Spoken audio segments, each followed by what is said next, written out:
Welcome! In this tutorial, we will learn how to create expense types and expense categories for our company in CrossConcept Continuum. The system allows us to create expense associated to projects and under different categories, which can be used later for financial reporting and invoicing purposes. Please note that the creation of the expense types and categories is a prerequisite to be able to create new expense entries in the system. From the left menu, we go into Expenses, and under the Expense Management group, we select Expense Categories. If there are expense categories already created for the company, they will appear in this list. To add a new expense category, we click the Add button at the top right. The expense category profile opens. In the General tab, first we need to enter the name of the new expense category, for example, Client Meetings. If we want this to be an expense subcategory, we can select a parent category that was previously created. If not, we can leave this field blank. Then we enter a category number, a description of the expense category, and any additional information as required. To save the changes and keep editing the expense category, we click Apply. To save the changes and close the expense category profile, we click Save. And to discard any changes, we can click the Revert button. When saving the changes, the new expense category appears in the list.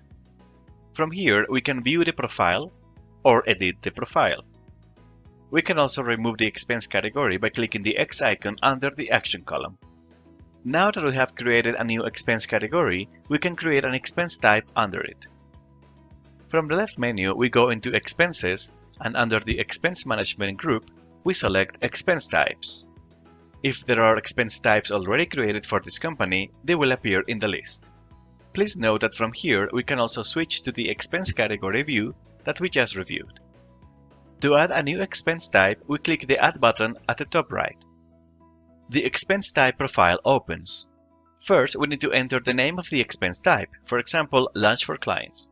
We can enter an expense type number, and then we need to select the expense category. In this example, we will select Client Meetings. We can also enter a description as required. Here, we can specify if there will be a default tax applied to this expense type. This tax needs to be previously created, so please refer to the corresponding training video for more information. Then we can set the expense type as active or inactive. If the expense type is set as inactive, it will not be selectable to generate new expense entries. Then we can select this box to define the expense type as reimbursable. And if required, we can set a maximum amount, so the users will not be able to create new expenses that exceed this amount. We can also define a default quantity to be displayed when created a new expense entry. By selecting the Fixed Unit Cost checkbox, a new section called Fixed Unit Cost is displayed below. Here we can enter the cost rate, the rate currency, and the unit of measure.